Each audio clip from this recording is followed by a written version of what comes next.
Hi there, welcome to Let's Talk Tottenham. New year, a new win, a win to start the new year off, and a clean sheet to boot as well, and a last-minute goal. What more can you want? I'm joined by Brad Matthews. You know Brad; he's been on here plenty of times before. How you doing, Brad? Happy New Year.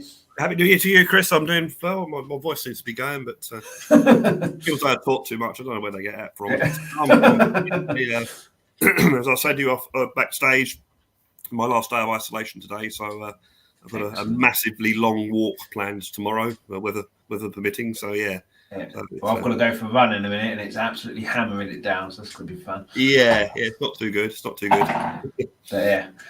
But yeah, hopefully Colin will be on in a bit as well. Colin, who you'll know from Talk and Ball. But if not, then just me and Brad talking through the game and a few more bits and pieces as well. I didn't watch the game because I was out, but then I found it was played on Sky at 2 a.m, so recorded that. And for some reason, I got the West Ham game, but apparently it's Harry Kane's fault because he's England captain. So I've had to make do with watching Match of the Day and the YouTube clip from Sky Sports and Spurs. I don't know if you watched the game, but watch the game or not, an absolutely massive win, I think. They're the kind of games that in the past we either get a sucker punch and lose 1-0 or we huff and puff and just get a 0-0. But to get the win and keep going, unlikely score as well. But yeah, massive win, especially as earlier in the day, Man City toppled Arsenal. Yeah, did you watch the game and what did you think of what you did see? You said backstage you watched the highlights at least. Yeah, I didn't get a chance to watch the game. I didn't get a chance to try and find a live stream. So I watched the We Are Tottenham TV watch along, and then I watched Match of the Day this morning. It looked to me like it was a hard slog, and from what I can gather, Watford just basically put 10 men behind the ball, had a low block, and we always struggle to break those sort of teams down. And to be fair, I watched the Arsenal game earlier in the day, and when Arsenal were down to 10 men, Man City found it difficult to break them down as well. Man City are one of the sort of best teams, if not the best team in Europe at the moment. So we're not alone in not being able to break down sort of 10 men behind the ball. But the important thing was we got the win. That's what the paper's going to show. The result will show. Yeah. Nil Tottenham Hotspur won. 3 points. We're 2 points, I think, behind Arsenal now. But we're within striking distance, whatever the stats are. I still don't like having to win games in hand. Everyone said, "Oh, we've got games in hand." I'd rather have the points, to be honest. But completely out of our control, though, that isn't it? So we've got to make do with what you get given, I guess. But I think the fact that we won that game, I was asked the question last night. Actually, did I think winning that game in the last minute was better for the club or better for the team than spanking them 4 or 5-0, which we all expected, but I didn't expect because I'm been a Tottenham fan for too long to expect them to win 4 or 5-0 in those sort of games. But I think yesterday was very important. The fact that they now know that they can win these games. That I think was the first time we've scored in the last few minutes of the game this season. We haven't done it for a while, and to actually do it when it didn't look like we were going to score, I thought that was very good. And they'll gain from that. They'll know that they can keep fighting in every game, and they've always got a chance of winning.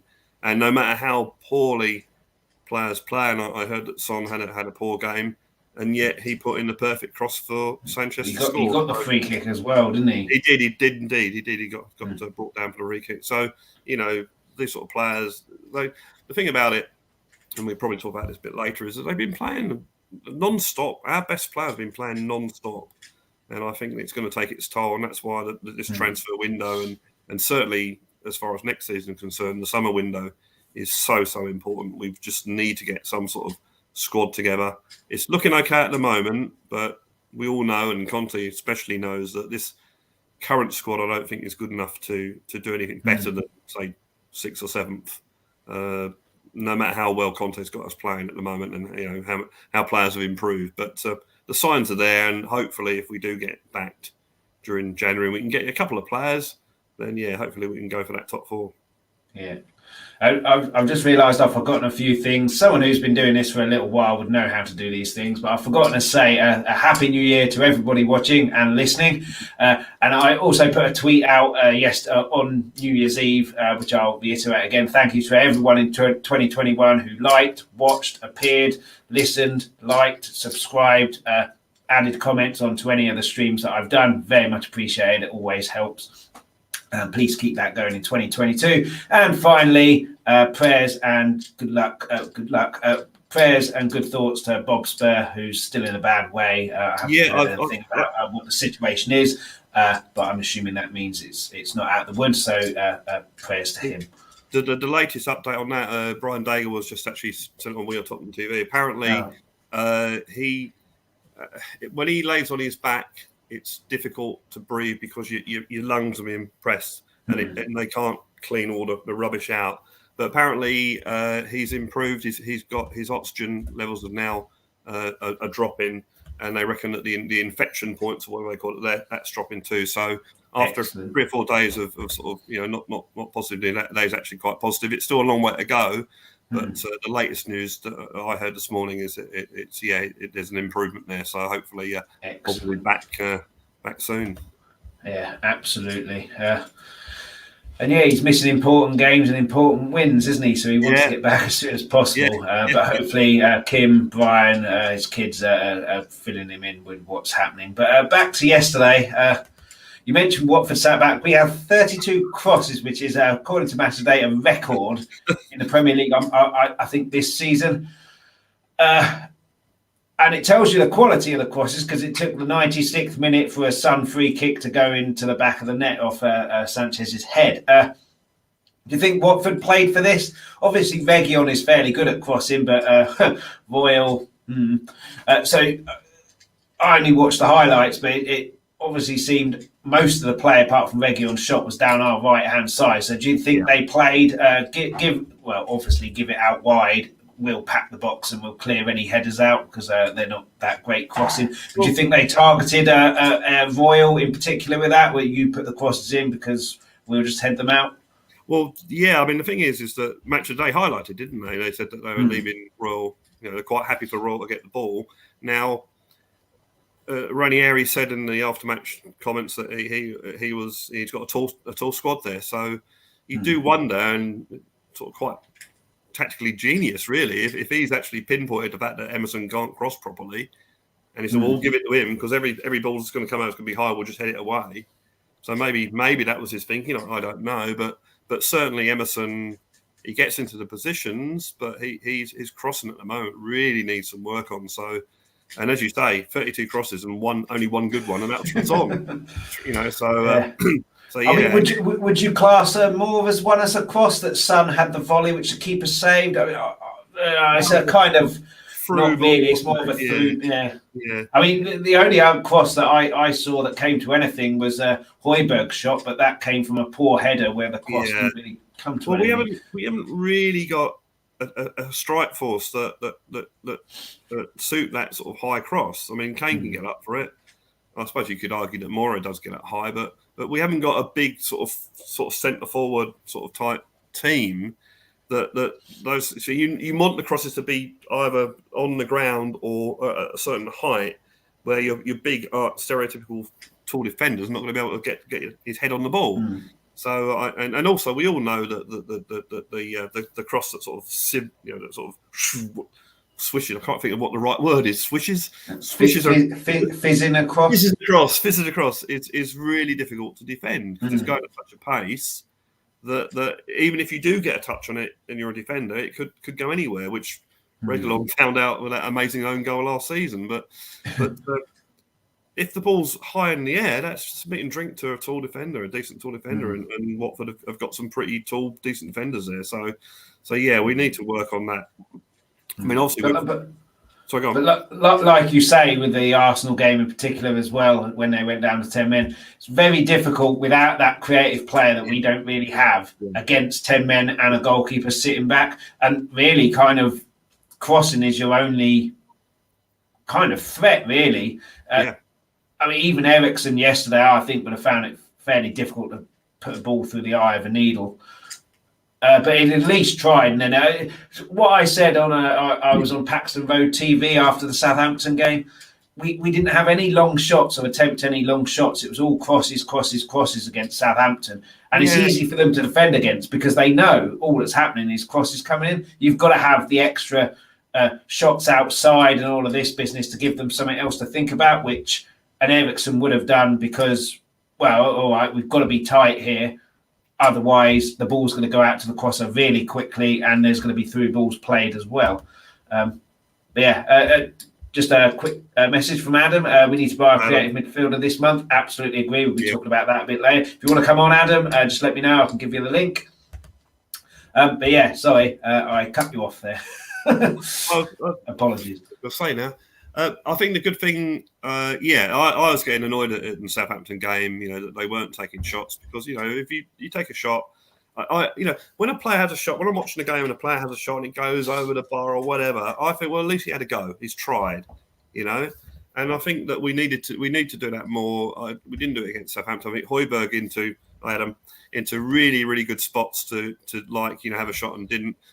From the highlights I saw, we should have a few shots today or yesterday. Højbjerg had that one that went over. I think Reguilon had a shot. So we did seem to be up in the ante with the shots.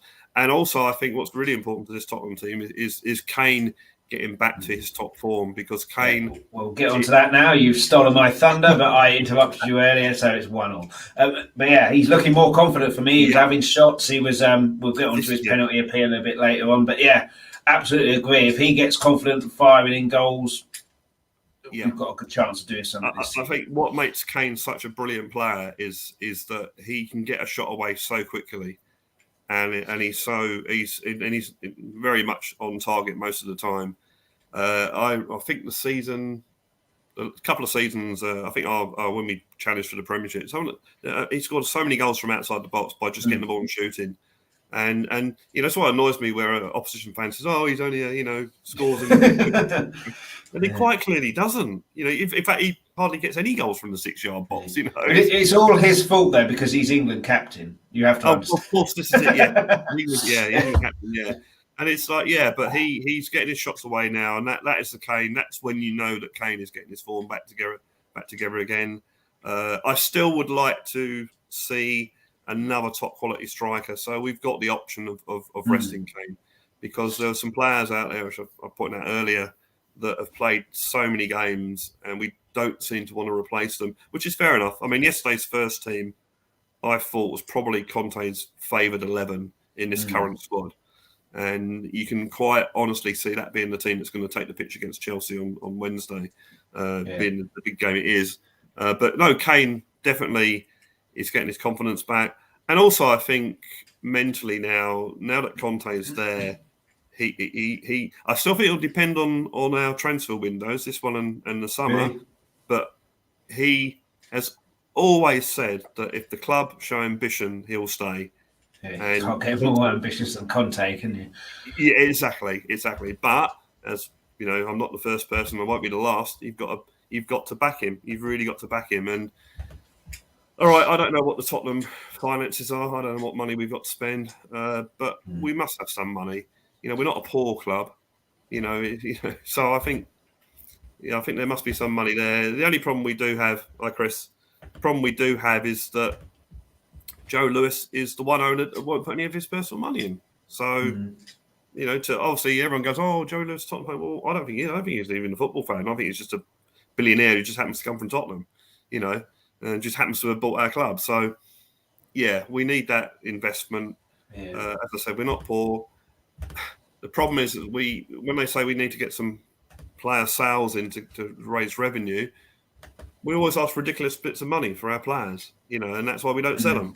So I think that will change. We'll talk about the whole transfer window a bit later on in the section I've called January and beyond. Because I think that is a key moment now. And Kane looking more confident. I completely agree. There were times earlier in the season it didn't even look like he was thinking about shooting wherever he was.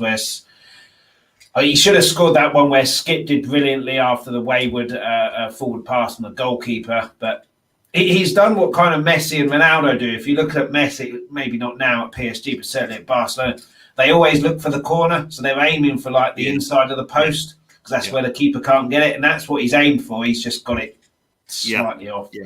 But yeah, you find margins there, isn't it? You know, and Kane is very good at that, like you say, at finding that corner. Yeah. And that chance he had against Skip, when you watch it, when you're actually watching the broadcast, you think, oh yeah, unlucky. And then when you see it from behind, when they showed the clip from behind, you think, well, we should have scored that, you know. Mm. So yeah, but that will come. That will come. I mean, he's scored what 3 in 4 games now. Well, effectively 4 if you include the disallowed. But yeah, he's starting to score now, which you know everyone was going, oh, he's lost it, which is ridiculous, you know, when you think of it. But yeah, hopefully it'll come good. But he needs to get some rest. We need to be resting these players. I think there's a few. Yeah. I'm not sure. Are we affected by the bringing something from the EFA Cup of Nations? I don't think we are. No, I don't think we are either. So I can't think of any African players that we've got in the squad. So no. Whereas Chelsea, I think, are they've got Mendy. Yeah, Arsenal will be. I think Partey will be going. So yeah, Aubameyang, but he's not playing at the moment anyway, No. is he? I think he's been stripped. Liverpool are the big ones, which you say we're only top 6 maybe, but before we go on to the January thing a bit later on, I said earlier on either this stream or another one, we're in the top 4 race. If we can keep ourselves in with a shot of that until January, where we can then spend, which I'm adamant that we will, we're in a really good position. And I don't think 2nd and 3rd are beyond our realms at the moment. With Liverpool, who are going to be losing their 2 big hitters, Salah and Mane. They lose Keita as well, who's a big player in that midfield. Chelsea have lost their goalkeeper, but with the whole Lukaku incident and everything like that, which I'm expecting him to be a televised game with Gary Neville any minute. But yeah, and there's some problems there. And then obviously you've got Man United, Arsenal, Leicester, who aren't out of it, and a West Ham who are all fighting for 4th. And we've obviously got games in hand. If we can win those, we put ourselves in a really good position at the moment, where we're essentially in 4th now. If those games in hand were played tomorrow and we won them, and comfortably in 4th as well, I might add. And then you never know. And then if you get a good January window, you never know. But we'll come to January a bit later on. Yeah, so I'll settle as well. Kane not playing that great. I'll settle for that all day long if he doesn't play that great, doesn't score, and we win the game. Because there's going to be games where we need him to play well, and he will play well, and we'll end up conceding a few, and he'll make the difference. Exactly the same as Son, and I find take Son off, not give him a rest, but he's playing terribly. Drop him as quite laughable, to be honest. Barcelona would never ever drop Messi. No. In his pomp if he was playing terribly. And he's shown, Son, all he needs is, it was a stupid challenge for the free kick. Yeah. But he earned that he knew exactly what he was doing, dribbling with it, doing his little step over things, tempting someone in, and then nicking the ball away when the foot came in. And then the cross was superb. You can argue like Ian Wright did about how the defensive line was too deep and everything like that, but I still think we'd have had a good shot of scoring that, even if, because it was on target and the keeper might have been like, oh, there's going to be a touch here, and then just flat-footed and it just flies in. Similar to what it did, I think, against Watford earlier in the season. Yeah. But yeah, to drop Son, I think any defence in the world, if Son isn't playing, is delighted. Same with Kane. So I would be dropping no. Investing them, yes. Dropping them, no. I don't know what you think on that situation. Well, there was talk yesterday about bringing Son off because he's having a poor game, which obviously would have been the wrong decision. But in hindsight, it's a wonderful thing. But he's the sort of player that can win games on his own. I certainly would try and rest him, and that's why we need some sort of backup or competition in that striking spot. So you can say to Son, okay, we're going to rest you now. And I'm sure that Conte does this. I read that Alex Ferguson used to tell a player, look, you're not going to play against such and such a team, but you will be in the game against such and such a team. And that would mean that the player was getting dropped or rested, but wouldn't feel bad about it because he knew he had another game that he was going to play. And then give him time to physically prepare and mentally prepare for the game he was going to play in. So I'm sure Conte would do the same sort of thing. It'd be nice for Conte to sort of say, I mean, we can't because we haven't got the squad, but to say to Son and Kane, listen, after Chelsea, put 110% in against Chelsea, and then you guys have the weekend off against Morecambe. Go and do whatever you want to do. And just get ready. They're not going to play in that, are they? The Canes, or they might be on the bench, but they're not going to play in that really unless we're desperate to need them. You might have to though, because we haven't got any other forwards. I mean, I think if Scarlett's not on loan, he should be playing in that. If he's fit, I'm not sure he might even be fit because he hasn't been in the squads. But anyway, I don't think. Yeah, is Scarlett ready? Even if it's a cup game, and Morecambe are going to come and fight for their lives, aren't they? Really? If he's not going to go on loan, he needs to get game time. I think. Yeah. If he's not going to get game time, get out. And if he is fit and doesn't get game time against Morecambe, then he's not going to get game time against anybody. You do wonder what sort of team they will put out against Morecambe. But anyway, that's 2 matches down the road. So. Yeah. In terms of Son, we've got a comment. PC Matt, how you doing, buddy? He's so a clutch. I'm not sure what that means, but talking about Son, he always has his brilliance, making something out of nothing, even when he's not at his best. Always there when the team need him the most. I mean, you could argue that Kane as well, Kane and Son, but I'm assuming he's talking about Son because he got the free kick and put the free kick in. But yeah. There was a comment from Stelios on our Spurs chat, a few points where he made his substitutions too late, Conte. I didn't see the game and I don't know the substitutions, so I can't really comment on that. But you'd kind of have to say as well that he got it right because we won the game. And what I would say is I think back to your point of the Arsenal when they went down to 10 men is anyone, because we don't have that creative player in there, anyone who came on would have found it quite difficult unless you get an Ndombele who skips past a few people in the middle. But there's not a huge amount of people in the middle because they're all in the box. Would have found it quite difficult to break that down without that creative player. But yeah, what do you think of his sub? I don't know if you know the substitutions as well, but what do you think of the suggestion that he made the substitutions too late, Conte? I thought going back to the Southampton game, the substitutions were a bit confusing. And yesterday, you could argue that we weren't showing much headway against Watford. If you're playing Watford, and I mean, their keeper had a good game, but if their keeper is making save after save, world-class save, and you think, well, yeah, it's going to come sort of thing. It's just one of those. But yesterday, when it quite honestly wasn't working, I thought you might have made some substitutions a bit earlier than he did. But we won the game, so I was having a chat with Stelios the other night where he said, "Well, look, don't be afraid to criticise Conte. He may be the best manager in the world, but you're allowed to criticise him." And I thought, yeah, you're right there, Stel. You're right. And I thought yesterday maybe he might have made the changes a bit earlier, but we won the game. If he'd have made what if he'd have made the substitutions early and we hadn't won the game? Then people might be criticising. So. But I guess then the argument would have been at least he tried to make a change because it obviously wasn't working. We were having long shots and it just didn't quite come off. But yeah, it's a tricky one, isn't it? It's like a knife edge thing. It's. I'll tell you what is interesting with his subs in both the last two games is he's brought Brian Hill on and left Ndombele on. I thought yesterday. I thought if ever there was a game for Ndombele to come on and show what he can do, and maybe save his Tottenham career if he wants to, that is, that was the game. Because he's a player who will dribble the ball, he can find the pass. He's unpredictable. I mean, sometimes even his teammates don't know what he's going to do. But he's unpredictable, and that when you're if you're up against a player that's unpredictable, then that puts added sort of doubts in your mind as a defender what this guy's going to do. So I was quite surprised. But I like the fact that he's given Brian Hill a chance. I know he's sort of finished an article and there's a long way to go with Brian Hill, but he is a player that can dribble past players and he's very quick. He gets the pass away pretty quickly, I've noticed, with Brian Hill. When the ball comes in, he gets it out pretty quickly. Whereas you want to move quickly when you've got those teams that are doing what Watford did, you've got to try and get past them quickly. And Brian Hill can do that. So I was interested that he came on yesterday, as indeed he did against Southampton. It does make you wonder, and also another player that was left, didn't come on yesterday, was Dele Alli. Does make you wonder whether Dele Alli and Ndombele are two of the players that might be going in January. Yeah, well, I think Ndombele definitely will be. I mean, to not bring him on yesterday is obviously shows he doesn't fancy him, which then begs the question, why is he even on the bench?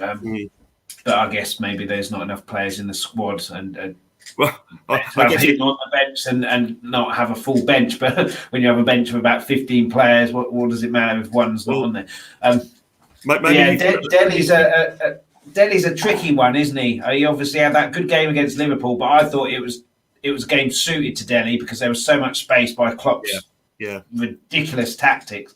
Where Southampton, who closed us down, not suited to Dele at all. And yesterday, with Dele's passing isn't that great, and his running is what makes him good, and there just wasn't the space to run into yesterday. So I don't think it suited Dele at all.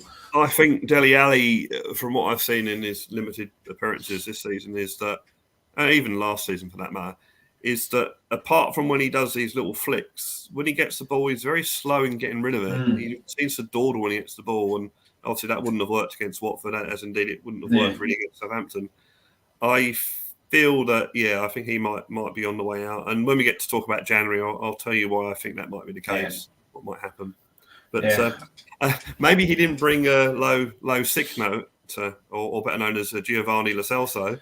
Maybe he came on, didn't he? I think because he put a tweet out saying "Great to be on again." But maybe he had Nondomboli on the bench in case Lo Celso injured himself in the water, something like that. He thought, I'll bring him on now, sort of thing. But I think Lo Celso's finished, but we'll get onto that in the January. 2 penalty appeals we had. Match of the Day showed one. Didn't really talk about either. I saw both on. I think it was a Sky Sports YouTube highlights thing. Kane being manhandled. Well, not really manhandled, but the guy had his arm round him, was dragging him back a little bit. Kane stayed on his feet, got a crossing, came to nothing. Eric Dyer on a cross or free kick, I think it might have been, almost wrestled to the ground. I'm assuming VAR looked at them. I didn't really see anything, but it wasn't given. But again, we won, not really that bothered. And we did get some really lucky decisions against Liverpool. Those go against us. I don't think there's any chance we win that. But the Southampton one, Kane's second goal, I still think that was onside, and the goalkeeper dropping the ball was absolutely terrible. In the same way, I think these were penalties. But the Southampton game, you moan about those ones more because you didn't win the game. This one we did, so I'm not that fussed. What did you think of them? If you watched Match of the Day, you obviously didn't see the Kane one, but I'm assuming you saw that as well. And they showed the Kane one. I saw the Dyer one. First of all, the Lloris one, I think was a penalty. I don't. The one where he came out and got the ball. Yeah, I thought he got the ball there. Well, certainly the angle they showed on Match of the Day, and I know there's loads of different angles on that. And to be honest, only Lloris knows for sure whether he touched it or not.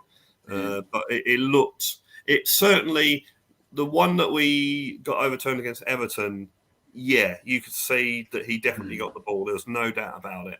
Yet yesterday, certainly the replay I saw, I thought, that doesn't look too good. But I only saw it on the one, the run through a Match of the Day, so live and then, or not live, but in real time, and then how many replays they show. But I thought the ball went in a direction that whoever the player was wouldn't have taken it. But anyway, sorry. And the Eric Dyer one, they're just not giving them. They're just not giving them. Yeah.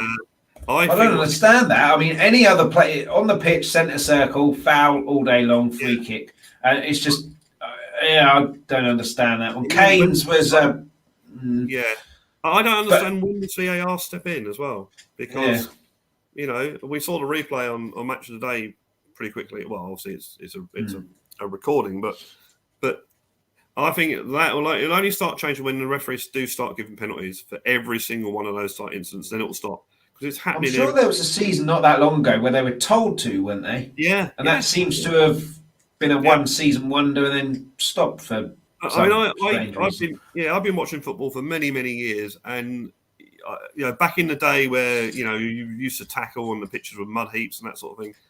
I don't remember all this wrestling to the ground. It was tough, and you'd go in full-blooded, but I don't remember any of this, and now it happens in every game, and they are virtually, with Dyer, manhandling, it's like a wrestling move, it's, and they're not picking it up, but as soon as they start giving penalties for those sort of incidents, then it will stop, because it's quite clear, and, there's a fine line between, that's all part of the game. Well, if it's a foul, it's a foul, And Chris Armstrong. Remember Chris Armstrong? He used to like half put his arms around the player, but not contact. Which technically speaking is not a foul, and that's how he used to do it. and the players now they seem to just go the whole hog, and they're virtually bear hugging them and ripping the shirt and all this sort of stuff. And it's confusing. Now, as again, when does VAR step in? I do not understand the VAR as much as I hate agreeing with Jurgen Klopp. I don't know why the Kane tackle didn't go to VAR on Robertson.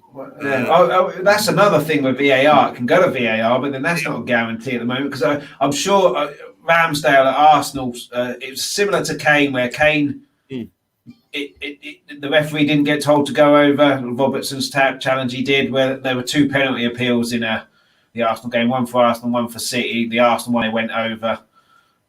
Arsenal one, they didn't. And then, Foden scores a goal the other day, which was less offside than Kane was. That gets given, and this one doesn't. So VAR has been brought in to stop, humans making mistakes, essentially. But yeah, if you're getting humans to review it and a different human each time, you're still going to have that element of error. So nothing's really changed. Now you just get some fancy lines going on. I would rather criticise human error than a stupid lines. Open to interpretation. That's the words I was trying to find. But it's still open to interpretation. So you're still going to get all those errors, because what one referee thinks, another one doesn't necessarily. And I don't understand why they don't have, being that every single game is on a different time now. Have one person who's in charge of that, or maybe 2 or 3. And even if there are games at the same time, it's very, very, very unlikely in 3 games that there's going to be an incident at exactly the same time in each game. So you can view different screens, but they don't have a different one each game. I just don't really understand it. There are two things, and I've said this many, many times. I'm going to try and make a meme out of it. 2 things: get rid of the lines. Get rid of the lines. I'm fed up with the lines. I don't care if you've widened them or thinned them or done whatever it is. Change the colours. I don't care. Get rid of the lines and use clear and obvious like it's supposed to be used. Now, the goal against Southampton, they did it with Son's goal against Palace. They said, VAR are checking that. And the replay showed it, and it's quite obvious. No, it's not. He's onside. You couldn't argue. And obviously the goals. But we still had to wait 30 seconds of VAR to say, no, it's okay. The one against Southampton, all you need to do is, stop it and then have a look at it. If you look at that, now the linesman hasn't flagged, okay, you look at that and say, can I prove, is there any way that is offside? Can I prove that's offside? And you couldn't. You could not in any way, apart from the little line that goes up to his armpit, which now apparently can score goals. That's why it's included in the VAR decision. You look at that and you think, if you're the official, no, I can't prove that that's offside. I can't see that that's offside. And you give the goal. Now, what I'm saying about criticising human error, I'd much rather look at the screen and say, I don't agree with that linesman. You got that wrong. I reckon he's onside. I reckon he's offside or whatever. I'd rather be disagreeing with the official like we used to do in the old days than some guy trying to get 2 lines at exactly the time the ball is hit, which they can't do. The frames are different. Now, okay, the technology might get better, but at the moment they can't get it exactly when that ball's kicked, so you take Kane back a little bit, he's onside, so I'd rather, let's like we do when we record, when you're watching a recording and you pause it to see if you can see something, just do that, have a look at it. Can we say that Kane is offside? Definitely. No, we can't. Goals given, and the other way as well, the other way around, if the linesman flags him as offside, can we see that's and do it that way as well? But just get rid of the lines, go back to clear and obvious.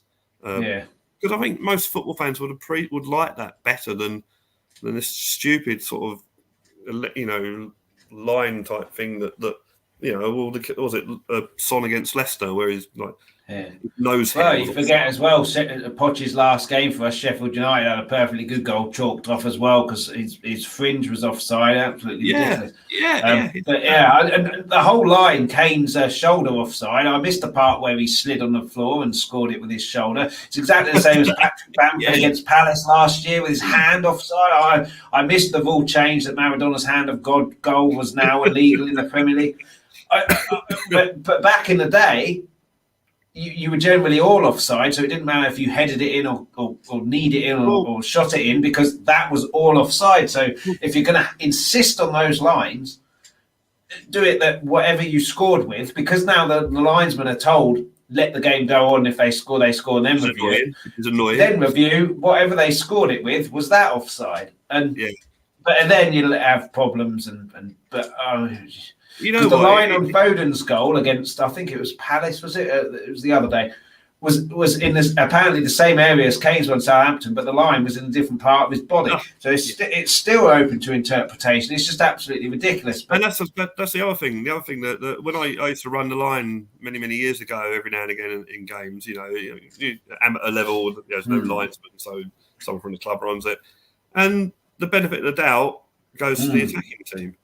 So if you're running the line and you see the ball and you don't know where he's offside or not, you don't put your flag up. Simple as that, because you're giving the attacking team the benefit of the doubt, and that's what they should do, and they don't seem to do that either. No, Whereas, you watch that, you look at the picture of Kane, and you think, okay, I don't know whether that's offside or not. The goal stands because the benefit of the doubt goes to the attacking team. It's not rocket science. No. They're trying to make it rocket science, but it's not. It's rules made by people who have never played football in their life and look at it as a business rather than what it is. But I mean, we could do a 24-hour stream like Josh, the Tottenham guy. If you haven't watched his stream yet, check that out and make sure you donate as well. Brilliant cause for him. We could do a 24-hour stream just on VAR and all the cock-ups that have been made this season, and we'll do in the future. But we just don't have the time. So let's move back on to goal line technology. Great, that's brilliant, because you can't argue with that. And the technology is good on that. And you've got something there you can't argue with it. And the other thing, yes, by all means, use VAR. If it's going to be, VAR is good when it has ruled out or ruled in obvious mistakes. If it was an obvious mistake, and I think there was a game, Arsenal Man United. I think Aubameyang scored and the linesman had his flag up. And then when they looked at the replay, he was about 2 yards onside. He perfectly made the run. And it was just obviously there was a mistake and they gave the goal. So, let's go back to common sense, clear and obvious, giving the advantage to the attacking team,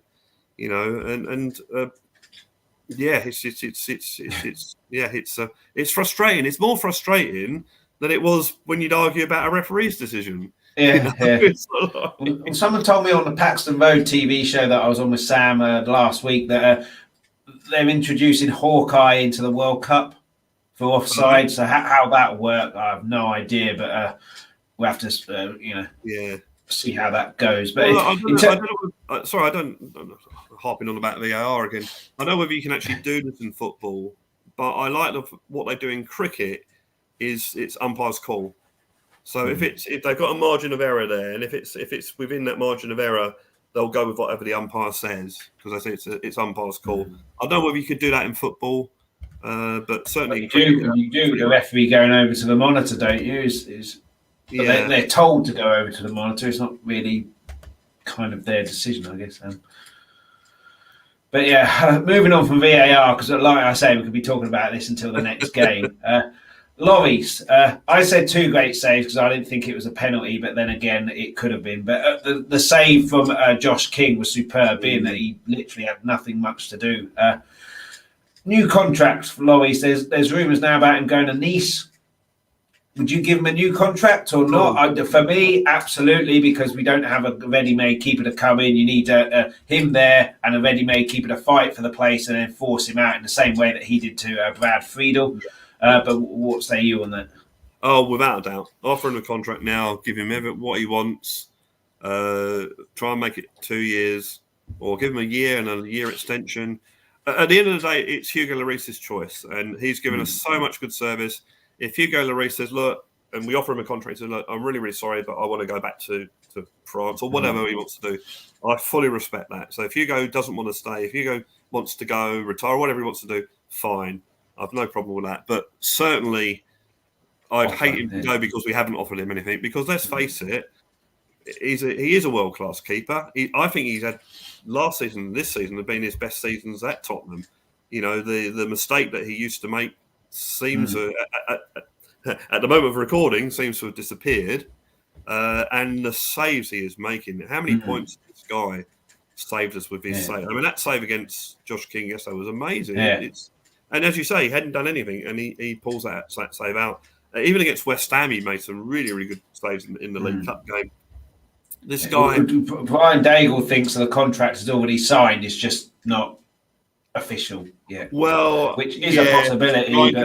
Brian could be right. They could well be saving it to the end of the transfer window so that when we haven't signed anyone, they can say, "Oh, new contract." Call me a cynic if you will, but it wouldn't put it past me. Yeah, I hope Brian's right. I hope they have it's all agreed and he's going to stay. I mean, let's face it. You could argue that Lloris is the reason that one of the reasons anyway that we got to the Champions League final, because he made that penalty save against Aguero in the first leg. He also made a penalty save against Arsenal, I think, at Wembley in the last minute, which if we'd have lost that game, I don't think we'd have made the Champions League that season. So goalkeepers are worth top strikers. Ferguson said, didn't he, a top goalkeeper, obviously a title challenge, gets you 12 points a season. I think he said 12. And I can well understand. And the other thing about Lloris is that if you don't, the money that we pay him to give him a new contract, his wages or whatever, it's going to be far cheaper than getting in another goalkeeper of his quality. I think you still need to get a new goalkeeper in because he's 35 now. So I think I just don't want to get a new goalkeeper in. Lloris has gone right, plonk you straight in. I'd like him to fight for the place and then not force Lloris out, but show that he's got what it takes to force him out in the same way that Lloris did with Friedel. But one more player I want to talk about, I forgot to put a banner on here. Højbjerg. I was quite surprised he started yesterday because I think he needs a rest. Yep. He played pretty much every game last season. He got through to the same, played every game in the Euros, bar in the last one because they got knocked out in the semis. The whole Eriksen situation early doors must have had a huge mental tiredness on him, and he's played pretty much every game this season. Fans are saying he's terrible this season. I think he's allowed that because he must be absolutely shattered. Chelsea is at this moment in time is our biggest game of the season on Wednesday, and I thought he would have been vested to be fully refreshed for that. And I thought Winks has done enough to give himself a chance to let's see what you can do. And a lot of people are calling out for Winks and Skip in the middle. So I was surprised Højbjerg started and Winks didn't. Do you think he needs a rest? Were you surprised? What do you think about it? This is a player that gives his heart and soul in every game. This is the guy that has played since we signed him, has been a revelation.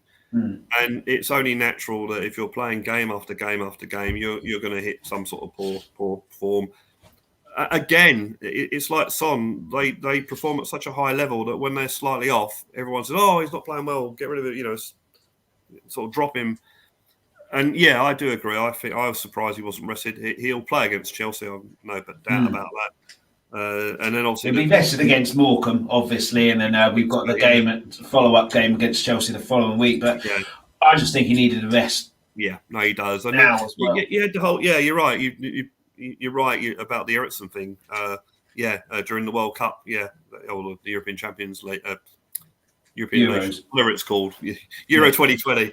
Yeah, he had all that, and he had a good tournament in there as well. And he needs a rest. I was surprised he didn't play yesterday because bless him, Harry Winks has come in and done well. He's one of the players that most of the fan base would have sold in January, but I think he's proven to be a decent player to bring in. Conte said he's not going anywhere in January, Winks, and Winks has done all you can do when you're on the bench. He's given Conte something to think about in terms of now there's competition for Højbjerg and Skip, which a month ago, if Skip or Højbjerg get injured, we're buggered. Whereas now we've got a Winks to come in who is proving his worth again and proving he can fit in this team. I was surprised he didn't. And being that it's against Watford, who, I guess no one knew they would sit back as much as they did, but Yeah, I was surprised, and I think he needs a rest. But it's come to that point where we talk about. I haven't got a jingle for this. January and beyond.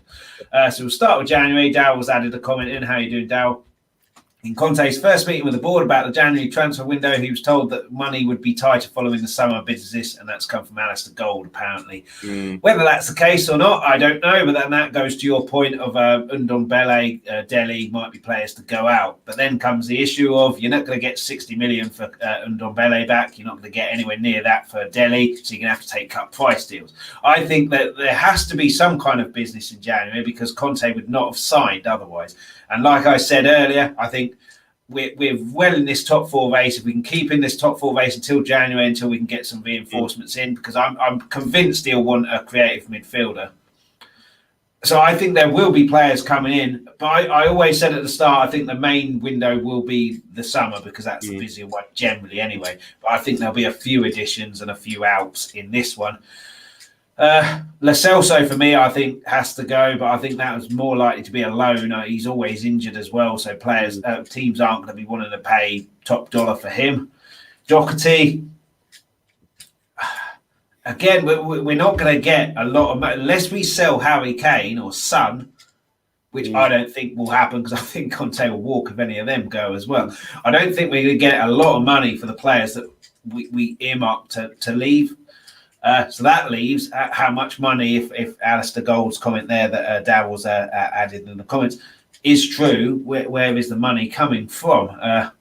So what do you see happening in January? Do you see there will be some business, whether that's outs, ins and whatever? Do you see there will be money spent? Do you think there'll be loans? Or do you think it will be a no transfer window again? I can't believe that will happen, that nothing will happen.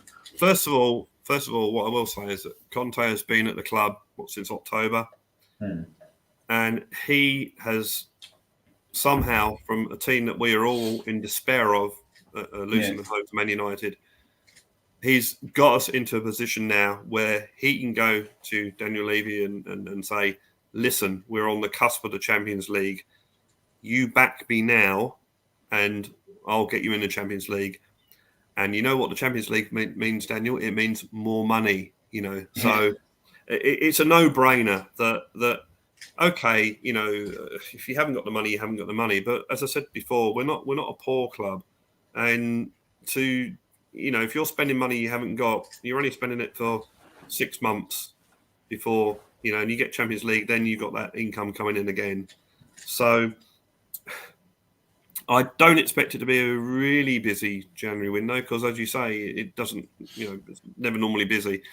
But I think that we will sign some players, whether it be on free transfers or loan deals, that could make a difference. And Conte, if you read his press conferences or watch his press conferences, he obviously knows that this team is not good enough going forward.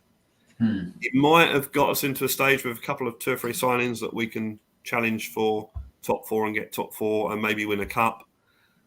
But Conte will want to win the title or at least challenge for the title. That's the sort of manager he is. That's the sort of manager we want.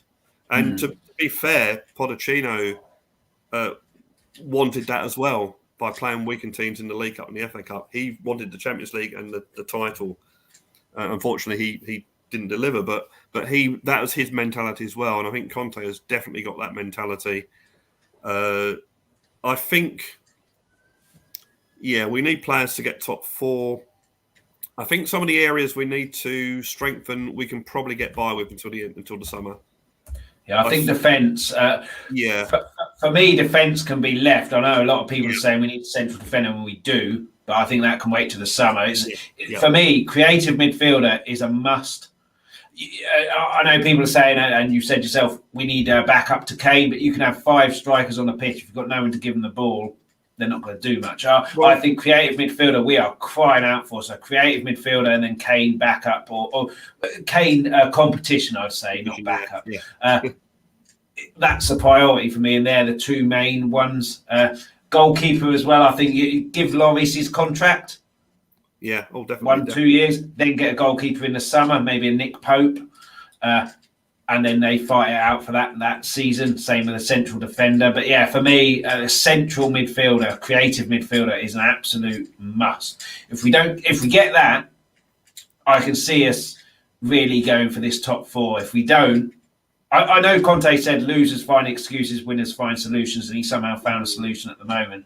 But he's had fairly good run in the terms of the teams and the positions they're in. When you come against the teams around the top four, I mean, West Ham was slightly different there they were on a poor run of form when we played them. It's a good time to play them. But I think we need that creative midfielder, get that, and then go and get a Kane competition. Well, yeah. And then if we got those two, I'd be happy with January window. Yeah, no, I think I agree with that. I think defensively, Romero is on the cusp of coming back again. So you've got the current, and that's the thing about how he's got defenders playing. People like Ben Davies and Dyer, I think, are starting to perform well. Yeah, Dyer's still got that error in him. We saw against Southampton, he had that error, which Sanchez saved us in that game. Sanchez came across and made the block. If you look at our defence, we haven't really, I personally haven't thought, where's Romero? Please come back. I've actually not forgotten about him, but it hasn't been that thing that when he got injured, everyone's going, this is the end. But we've actually defended reasonably well without Romero. So if you think Romero's back, Romero, Dyer, Davis, Sanchez, what's his name? Tanganga. Joe Rodon, I think he'll be gone. Yeah. Do you think he'll leave? Actually, carry on with your point, and then we'll talk about who we think is going to leave, because you wanted to talk about Delhi, didn't you? You've got 4 or 5 decent central defenders there, so you've got a squad of defenders, so you can get by with that to the end of the season. The fullback situation, well, from what I've read, he's looking for a right fullback, so you ascertain from that he's not overly impressed with Emerson Royale, or you could say that he's not convinced by Doherty as backup. So you obviously need 2 players in each position. Left back, Sessegnon, another sick note. It's a real shame, because I really liked Sessegnon, and I earmarked him when Conte came in as he could be the Victor Moses. But I mean, seems to have injury problems, which have suddenly picked up, because he never had them at Fulham, did they? In the Championship or when they came up. But Lo Celso never had any injuries either before we signed him. So make it out what you will. And goalkeeping wise, I'm not sure if Alfie Whiteman's, are they bringing him back from loan? Yeah, but anyway, I actually, as far as getting a new goalkeeper, not convinced that Galini is the answer. But I actually do quite like Alfie Whiteman from what I saw in the pre-season games. Not to be thrown straight into the first 11, as to learn from Lloris or whoever comes in to replace Lloris if Lloris goes. So I think defensively, the midfield, we've got Hubo, Skip, Winks if he continues playing like he is. We've got players there that have got that defensive solidity, and I quite like Harvey White from what I've seen about him. So at a push, you can include him in that. Creativity, well, we've got a decent creativity player, but he doesn't want to know, and that's Ndombele. So Lo Celso. By creativity, I'm talking about the Ericsson type player who can ping a pass 60 yards, a deep line playmaker, or a playmaker further up. We don't have that, I think. Well, I think Ndombele is creative, I think, with a skimming past people and taking them out of the game. Yeah, I think Ndombele can make that pass, but he's obviously Conte doesn't seem interested in him. Well, it was classic, wasn't it? When they asked about him, when he asked about Winks in the press conference, he's no, Harry Winks is staying. I don't trust him. Blah blah blah. When they asked him about Ndombele, what are your thoughts on Ndombele? His first words were, "He's a midfielder," sort of thing. Yeah. And then he said, "I can't talk about it." So he obviously can talk about Winks, but he can't talk about Ndombele. That now, as far as the price is concerned. Now, the problem with Tottenham is they always want to get back what they pay for players. That's, which is really annoying. Now, that has to change. That has to change, because that's not happening with Ndombele. It will happen with Delhi, but like Tommy says, Tommy from Tommy Talks Ball says, you can break even with Delhi by getting 5 million, but you haven't broken even because of all of the wages and all that. So that's why I think Levy wants all of this stuff. And Daryl's added... if top four is Levy's golden egg, is not making it easy to get. That's obviously remains to be seen in this transfer window. But historically, that's accurate. my theory about Nondombele is that obviously you ain't going to get 65 million for him, but if you sold Nondombele and Dele Alli, would that combined value come to 65 million pound? I think you'd be pretty close to it. If you could sell Dele Alli and Nondombele, I think you'd be getting your Nondombele money back. And the fact we only paid 5 million for Dele Alli, then you're not actually losing out there really if they do it that way. So maybe that could be a solution to that. Yeah. But in terms of Dele, you said you think he's going to go. You'll let us know later. So why is it you think Dele's off? But on that simple fact that I think they can get some money for him. He's still got, and you've got teams like Newcastle sniffing around who have got supposedly bags of money. So I think, my fear on Dele Alli was he hasn't played in the last. Liverpool played well against Liverpool, but then against Southampton didn't do anything. Didn't come off the bench yesterday, where you could argue that you could have used him even in a striking role. You could have argued that, but I think that's why, and I think that could be the way they get out of we're not going to make our money back on Nondombele is by selling Dele Alli, and then your combined fees for the two of them make your money back on Nondombele. So that's why I think he might be going. Obviously Conte has made up his mind about players he wants to keep, and he's only actually said one player he's keeping, and that's Wings. So, I think the other players that we would have gladly seen go have played well. Davies is playing well in his left centre back. Sanchez is playing really well now. Again, Sanchez is a lot of. I love his reaction to scoring a goal as well. Super angry. I love that. There's no fist pumping. It was Son doing the fist pumping after the cross had come in, and at the end of the game, Sanchez angry. I love that. Yeah, but the thing about Sanchez, it's really well. I was thinking about that yesterday because when he scored against, was it Norwich? Yeah, I think so. Yeah, when he scored against Norwich, he'd taken a little bit of flack in the game, and you could see that's why he was angry, as anyone would be. Right. And then yesterday, when I heard he scored the last seconds and had a good game from what I'd heard, when I was actually quite disappointed to see his celebration was nothing. He just headed it in the last minute of the game, gets the winning goal, heads it in, just naturally walks off where everyone jumps on him, sort of thing. But then I suddenly thought, the first goal he ever scored for Tottenham against Leicester back at Wembley, he did no reaction there. He just put the ball in there and just started walking back to the centre line. So maybe that's just how he is. Maybe he's not a celebrating sort of guy. I'd have been running to for a start, I'd have run the other way to where our own supporters are, and slid down in front of them and maybe jumped in them or done anything like that. But he was sort of like, okay, sort of thing. Yeah. But that's kind of. What do you think of Vodon as well? As talk potentially of Brighton because of they lost. Who did they? Ben White. He won't be cheap, but in terms of the 20, 30 million maybe, and he's not going to play. Let's be honest. He hasn't featured under Conte at all. It's weird, isn't it? Be a shame, but anyone that I speak to that has seen Rodon play has said he's actually looks okay. Looks quite a good prospect. But even going back to Mourinho's days, Mourinho didn't play him. And Nuno didn't play him, and now Conte. So that's three managers that haven't played him. So there must be some sort of issue there. I'm not tactically aware enough or football aware enough to know his ability as a defender. He's looked good to me when he's played, but there might be some people watching now that say, oh no, he doesn't do this right or he doesn't do that right, so fair, so there must be something there that the top coaches in the world of saying, oh actually no, he's not, it's all about trust as well. I need players I can trust. Well, I always thought Rodon actually looks pretty trustworthy when he plays, But I'm glad to see Sanchez playing well because I do think there is a defender there. I don't think there's. I do as well. And he's very good in the air as well, Sanchez. His judgment when the ball's coming down and bouncing in front of him, his judgment's a bit lacking there.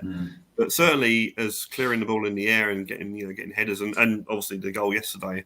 I think he's pretty good in the air. I think there's definitely a player there. And if Conte can bring out the best of him, great. Then, as I said, Romero comes back. We got 4 decent defenders to choose from. It's obviously easier going to be defending against a team who don't really attack in Watford. Chelsea's going to be completely different. But that's January covered. Beyond, I agree with you that we could mount a title challenge next year, but I think in order to do that, we have to buy players in January. Not 15 of them or anything stupid like that, but you don't want to get into the summer and you still need that. We've already earmarked like a goalkeeper and then a defensive situation. You don't want to have to add in that the summer, the striker situation and the creative midfielder situation. So I think we need to eradicate that for the summer by getting them in January. So the January would be the forward situation. So the Kane replacement when he's injured, and for the competition to give him vests and everything, keep him on his toes, and the creative midfielder. I think I could handle a transfer window in January with just the creative midfielder coming in, because at least that's progress. That would be a good window for me. The Kane replacement as well would be a superb window, and then January you can focus on the goalkeeper and the defender. But to mount a title challenge next year, I think. To mount a top 4 challenge this year, I think you have a real serious one. We're obviously in the hat for that, but to really make people go, oh, hang on, they're serious top 4 contenders here. I think you need that forward situation, certainly the creative midfielder, and then for a title challenge next year, I think you need already there Kane situation, creative midfielder, and then the defence, and then the goalkeeper to push Lloris as well. And then I think you can have a title challenge next year. If we don't do that in January, I think it's going to be, again, top 4, maybe an outside title challenge, not a serious one. What do you think? I always use a little trick that I look at the first 11, our current first 11, and I say, is that a team that can win the title? And at the moment, it's not. We'll be honest about that. Yeah, I think every Spurs fan can agree with that. Then I go through the players and I say, that player, would he be in a title-winning first 11? And you look at, let's look at our forward. Let's look at our 3 centre backs. Let's say Ramiro's fit. Ramiro, Dyer, and Davis. Ramiro, Dyer, and Sanchez. Whatever 3, but Ramiro being top class player that he is. Is that a title challenging team? Probably not. No. You get another, and someone made this point the other night. I can't remember who it was. You get another world-class defender alongside Romero. Then you've got Romero, world-class player, and Dyer. Romero, world-class player, Davis, or whatever it might be. You can probably get away with that, having 2 world-class players and 1 okay player. You can probably mount a challenge, and that goes to every position. If you can get, so that you can get by, as I say, we're not going to win the title with this first 11. Might not even get top 4 with this first 11. But if you can strengthen and have your world-class players, then you can get by with your other players. And as I say, with problems at the moment, we're only 1 game away from Kane getting injured or Son getting injured. So you bring in someone like, now I don't think this will happen in January. In fact, I'd lay money on it.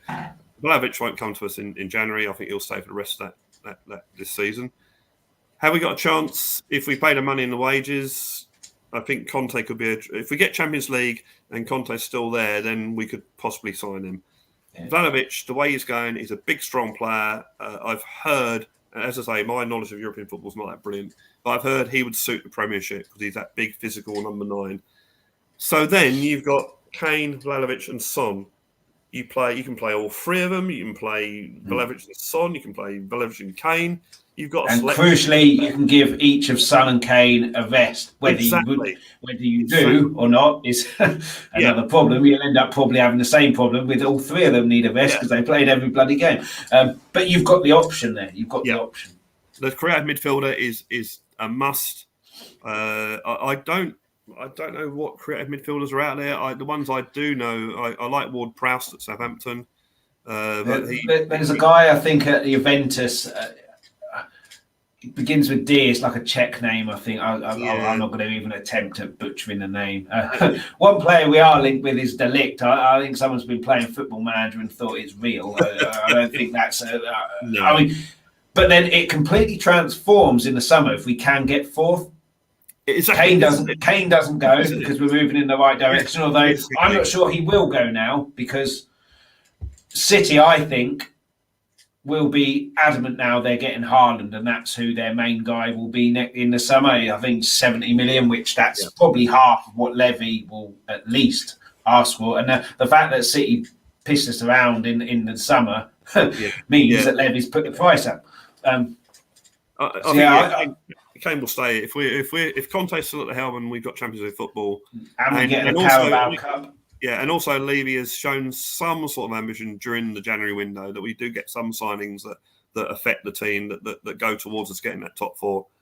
I think Kane will stay there because Kane is a Tottenham boy. He's got the club at heart, and let's face it, none of us we resigned ourselves to him leaving in the last season, and he was going with our blessings. Yeah. It's only until he didn't turn up for training and suddenly all broke loose.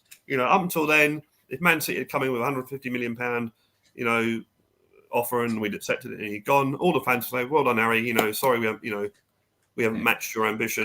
Come back when you've won the title and then win us." Tottenham haven't matched his ambition. Tottenham haven't matched our ambition. But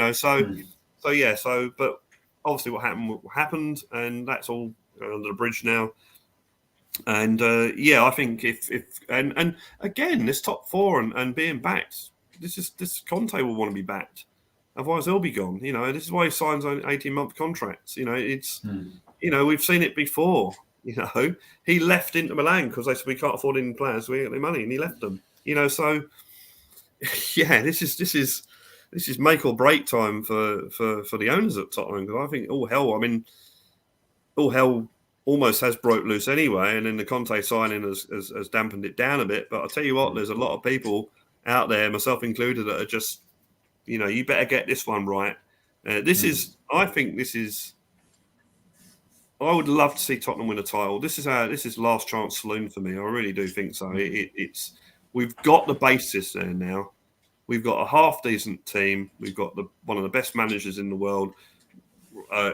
Only time will tell, but we've apparently got a fairly good director of football or football man, whatever you want to call him, Paratici.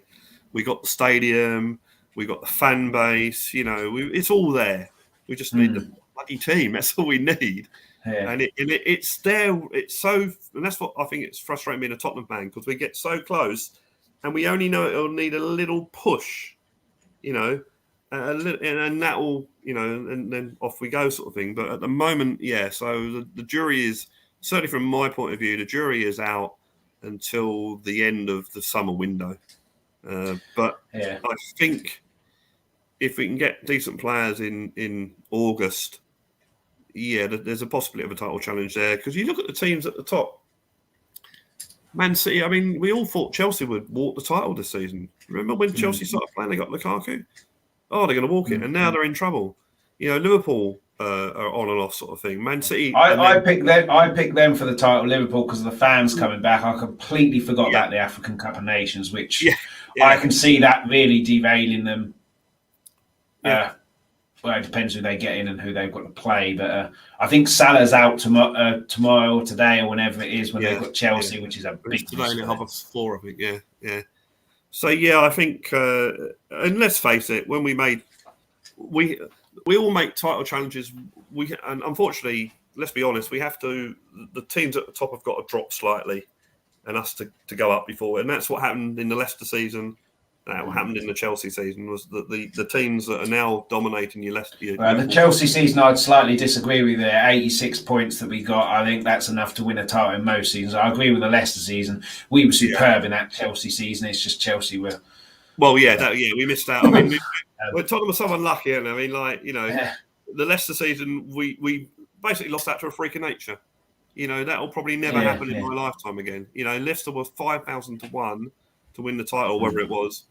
It was too early for us as well. The second season was okay. I'm a biased Tottenham supporter here. I'll admit it, but I thought we're the best team in the league that season, the Leicester season. But unfortunately, they kept winning their games with last minute goals and whatever, or 1-0 or whatever. And then I think we drew up there, and I think they beat us at White Hart Lane, which proved pivotal. And we didn't win it. Chelsea's in. You're right. We were. That was probably. The 2016-17 was probably the best Tottenham team I've seen in my lifetime, and yet we lost out to a team that were better. You just have to put your cards on the table and admit it. Chelsea were better that season. Ironically, we ended their winning run by beating them at White Hart Lane, and who was their manager? Conte. And that's the other thing. We've now got one of probably the top 5 managers in world football.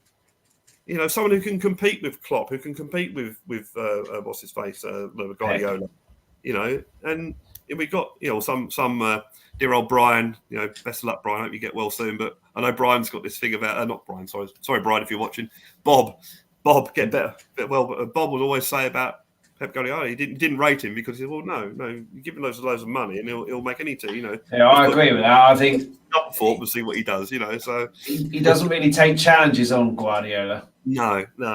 Whereas Klopp took on a challenge with Liverpool, huge team. Tuchel, same with Chelsea. They weren't the greatest when he took over, and now Conte with us, and same with Jose as well. Or we obviously know what happened with Jose, but yeah, Guardiola always takes surefire bets and gets raved about. But most managers could probably do a job at City.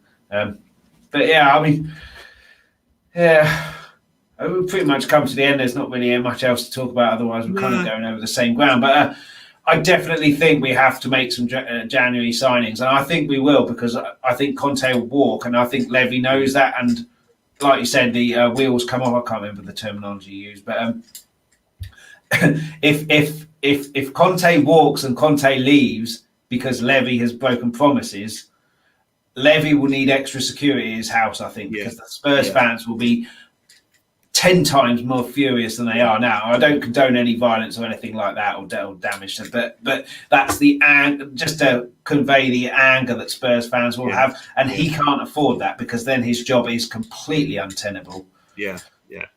So I think there will be some signings, like I say, that creative midfielder has to be in January, and then we are serious contenders, I think, for the top 4 place. And then if you can get the Kane situation helped out, I agree with you. I think 70 million they want for Vlahovic. I'm not sure that's going to be the case, unless you could get like Kessie, if he's a deep line playmaker, who's if he is, I'm not sure, being out of contract next season, so cut price deal, 80 million in total for the window with a few outgoings. That's possible. But yeah, like I say, for the creative midfielder, absolute certainty needs to be in. And then you can work on the defensive stuff in summer. And then you've essentially had 2 windows to work on your entire team back to front. Then you can mount a title challenge. I think without those 2 things, I'm not sure. And Darryl said, even if loan to buy in the summer, but we need at least 2. I'm assuming that's in January. I wouldn't disagree with that. There's also a lot of free transfers available at the end of this season. Yeah, I saw that. Yeah, someone put that in the chat. But Mbappe's obviously head of that list. He'll go to Real Madrid. But no, there are some players there that you would take, on a free. But yeah, it'd be interesting. Yeah, you're right. This is it. This is the. It's make or break for Levy, this transfer window, and then this transfer window will obviously show Conte what he can expect in the summer. If there's nothing in January, I mean, Levy will probably say there's nothing in January. You can have whatever you want in the summer, but if you've broken a promise in January, that's not going to happen, is it? So we hear it every year, don't we? Hear it every season. But I think there'll definitely be something in January because I just don't think Levy can afford. They're not to be free, but high wages. Possibly. It depends on, I guess, the queue of suitors for those free players. If they're free, they haven't got a club, and no one else wants them. Then, all right, we'll have to take a bit of a lower wage. Otherwise, I don't play football. But then, money is dictating football these days. Champions League football is so important because then, if you can offer them the lure of a world-class manager, Conte, Champions League football. And also the Premier League is a big draw for a lot of players that have never played it before. It's another challenge. So you offer them. That's one thing that Tottenham and 60,000 people a week watching you or every 2 weeks. They're the things we can offer players at the moment. Or hopefully at the end of the season we could offer them. You have to go with what your strengths are, and that would be our only strengths. You can't offer them millions and millions of pounds. Yeah. I think Conte's a big draw as well. Playing for Conte, I think that'll be a big draw because of his history and his CV. History shows that he just wins things, and all players want to win things.